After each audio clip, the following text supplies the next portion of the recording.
everyone, it's Tiffany and Janet with Know the Area. Today we're talking about what to do in the case of a hurricane. Part of knowing your area is knowing that in, our area of Houston, we are known to get some severe weather events like hurricanes, tropical storms. At the beginning of May, usually, you should start your getting together your essential hurricane prep kit and having a plan for the summer because it goes all the way till about November. Currently, end of July, we've had a pretty quiet season, but we are gonna get prepped nonetheless.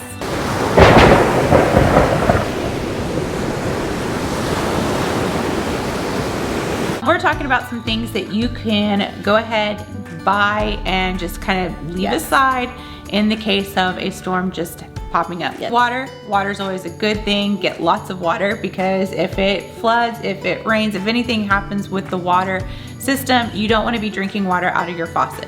Yes, so, especially because the sanitation pumps are not running, so. Exactly. Gallon-sized waters of drinking water, water bottles, non-perishable food items. Enough for about 4 days or so. Yeah. Just because it's gonna take some time for those grocery stores to come back. Even get trucks, because sometimes whenever it's the last day, the stores are wiped out. And stores lose power too. Have about a week's worth of food. To live comfortably, non-perishable type stuff that you can cook on a gas stove. Try to do it before the panic starts to get in because you don't want to be going to the grocery store, fighting all the crowds, and then trying to find stuff that pretty much is going to be out of stock because everybody's buying it. You're going to want to have a first aid kit, just your essential stuff like your Band-Aids, wraps.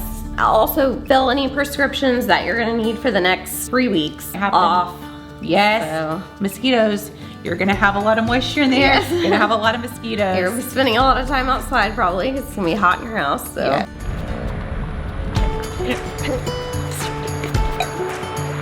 Okay. Another thing you want to make sure that you have is flashlights. So flashlights that you already have, flashlights that you might buy. You want to make sure you have the right types of batteries to go in those flashlights. Even the camping lanterns, the battery operated ones are really nice to hang on your shower at night to bathe a battery operated radio so you can get weather updates. A lot of times cell phone towers are damaged or jammed because of power outages. It's hard to get internet and any updates. So a battery powered radio where you can be listening to the news and getting those updates are pretty crucial. Kind of learned that whenever the power went out for our freeze just a little bit ago. We couldn't get any updates. We couldn't call anybody. We couldn't get online to see when power was coming back on. So radio where you can get that news is really nice to have. Another thing would be Mophis or something that's like an extended battery charger type thing. Something that while you still have power, charge those things up so that if we do have internet still working or you can text people. Make sure you have just a little basket of some lighters and matches so you can have those ready to light gas stoves or grill in a little spot. And know where that spot is where it's easily accessible. Okay, and number one of our last priorities, but not least, make sure you have some beer, some wine. You're gonna be spending some time in the dark. You're gonna be spending some time without, just your regular day life. You're not really gonna be going anywhere. Stores are gonna be closed, places are gonna be closed. You're gonna be stuck with your husband, and if you start playing games and you're not used to playing card games with him, you're gonna need to probably drink. So have some beer, have some wine on hand. Snack foods, again, non-perishable. Pull out the board games, have some fun with whether it's your husband, wife, whether it's your kids, whether it's your whoever, whatever your family may look like. Just have some fun entertainment that doesn't really consist of having electricity because it's gonna be some time.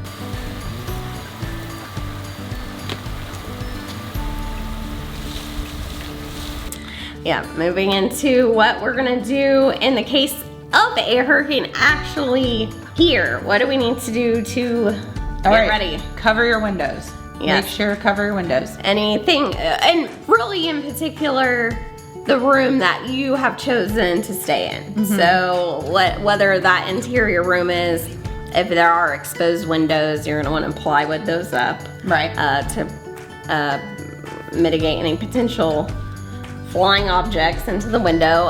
If plywood is not available, you know, just tape it so if it does shatter, it doesn't explode in. Right, exactly. And then while you're talking about, you know, protecting our windows, you want to take anything that might, you know, outside that could go airborne. You want to bring those inside. Don't leave them out. Strap anything like maybe a trampoline down so that, you know, it's going to be, we're talking high winds. Make sure those, chain it down. Yeah, make sure they're strapped really the good. wind chimes, you know, Yeah, all the lawn chairs. Right. Just to make sure you're protecting your home and your neighbors. Exactly. So you're going to want to fill up your car with gas. That is gonna, usually there's a ton of long lines, but just have some gas cans. Put some gas in your car, fill it up. That way, if you need to get around, if you need to get out, you have that full tank of gas, because you don't know when gas stations will be able to get back up and running as well. In the months of, especially of August and September, just keep your gas tank near the full line. And I know that's hard with gas prices right now, but yeah, I like to get down to like 5 miles and then I know, only put like, you know, 15 bucks in. I could go a little further. Go 5 miles. Stop by the bank too, get some cash, because some, you know, if power's out at the grocery store, those systems are down, so you have to pay the cash. Talking about where you're gonna stay during the hurricane, you're gonna want to, you know, listen to the news, plan on evacuating if you're near those coastal or flood prone areas. If you're an RV, you can maybe just go a little bit more north, west, east, wherever the hurricane's not coming. But if you are in a mobile home, it's best to evacuate, go to a storm shelter, or stay with somebody, because those are dangerous and high wind scenarios. If you are staying here to ride out the storm, make sure you find a good location in the house that you feel safe, not around windows, not at where a tree could fall on the roof or anything. Find a good, safe location, gather the family, get some air mattresses, and just have a big camp out. Have a big camp out. Just be ready to be without power for an extended period of time. Whatever you can do, just put a plan in place now so you'll be ready whenever that ever does arise. And also, to make it easier on you, we do have an Amazon store that is in our link in the bio. And you just click there, add everything that we've suggested into your cart, and check out, and then it'll just come to your door. A lot of great information, a lot of helpful tips, and you know, for those of us that have born and raised here, have been here our whole lives and stuff, I'm still, you know, you're learning new things all the time. But too, if you're new to the area, it can be a little bit overwhelming, a little bit scary, but don't panic, don't stress out. Don't panic. You could do all of this prep. You can be as prepared as you think you can, and then the storm will miss you by 30 miles and you will not have any wind at all. And then you're just like, why did I do all of this? It's always better to be prepared. Okay, go.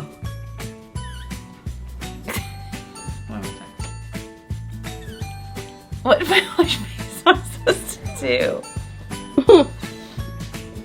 I got it. Okay.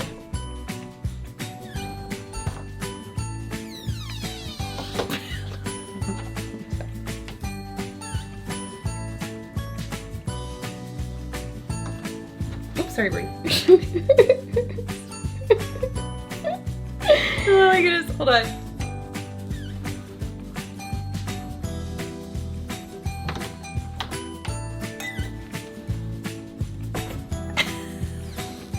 I can do that one more time. Hold on.